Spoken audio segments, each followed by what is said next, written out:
Com a directora de l'Institut Altiré, us vull presentar el centre. El centre es caracteritza especialment per ser un centre molt dinàmic, però que tenim molt clar els vectors cap als quals caminem.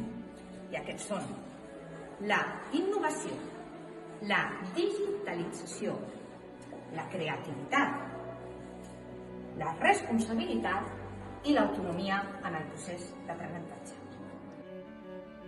I aquests vectors ja dirigeixen l'aprenentatge dels més M'agradaria petits. explicar-vos breument l'adaptació de l'alumnat de sisè de primària quan arriba a l'institut.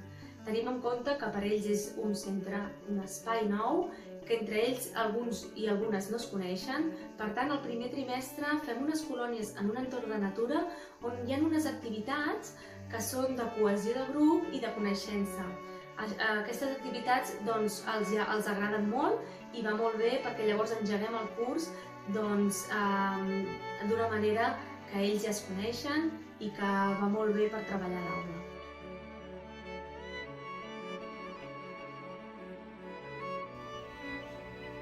I com treballem a l'aula? Aquí un exemple. L'alumnat està treballant en grups cooperatius per projectes. Anem a veure amb un dels grups com s'han distribuït les tasques. Bon dia, quin rol teniu cadascú? Jo sóc el responsable i sóc el responsable de que les tasques s'entreguin. Jo sóc el coordinador i m'encarrego d'ordenar qui fa cada tasca. Jo sóc la supervisora i m'encarrego de supervisar que tothom estigui fent el que ha de fer. Jo sóc la secretària i m'encarrego d'anar apuntant les coses que anem fent. Molt bé, moltes gràcies. Ho feu molt bé. A més de diferents projectes, utilitzem plataformes digitals, contribuint a aprenentatges més significatius del nostre alumnat. Aquesta activitat està feta per l'assignatura de català. Tracta sobre una web d'on podem llegir llibres del nostre nivell. Exacte. Cada setmana l'autor publica un capítol nou. Ens fan preguntes per al fòrum del llibre i nosaltres, els lectors, les podem respondre. Fins i tot podem parlar amb l'autor o l'autora del llibre. Quan a la Paula i a mi ens ho van comentar, vam pensar que podríem donar-li una ullada i ara, que ja ens hem acostumat a la pàgina, sabem més coses sobre ella, com per exemple podem votar cada capítol segons si ens ha agradat o no i que al final de cada capítol hi ha un petit joc d'unes 10 preguntes per saber si has entès realment el capítol.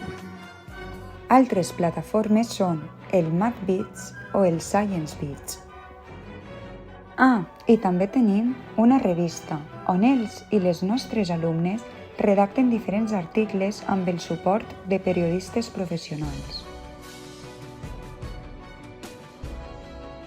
Però, què podem dir sobre l'atenció a la diversitat?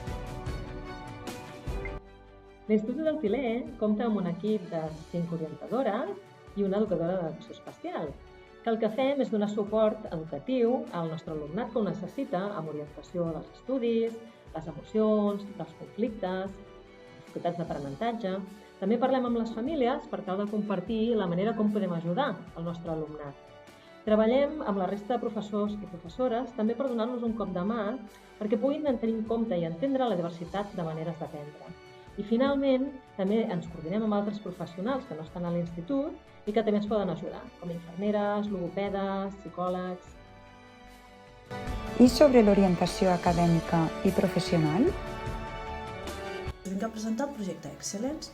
Excellence és un programa de la Fundació Bertelsmann que ens ofereix assessorament a l'orientació professional i laboral de l'alumnat.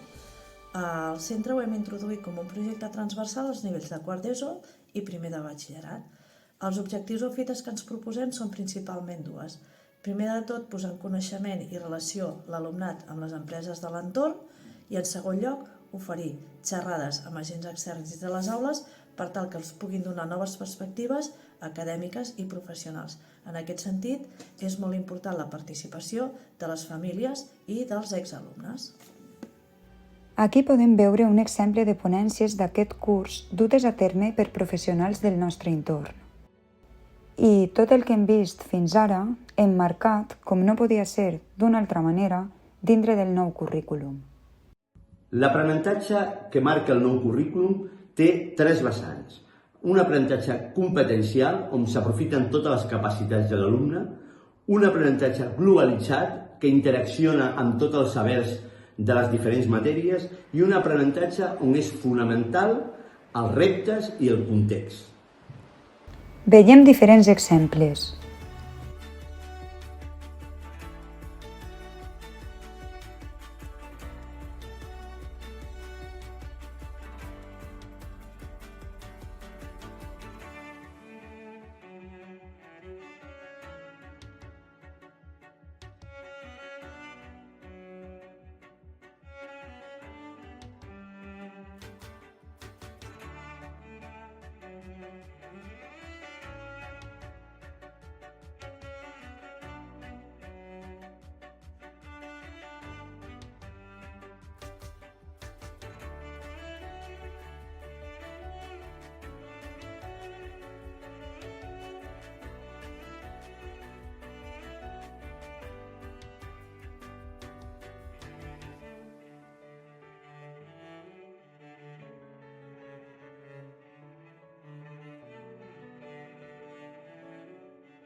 I és que la feina ben feta sempre té recompensa.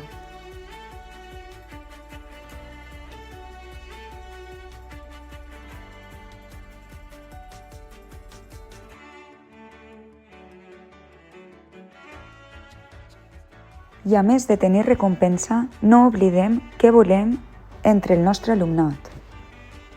Volem que aprengui amb sentit per aconseguir una societat més justa, democràtica, cohesionada i inclusiva.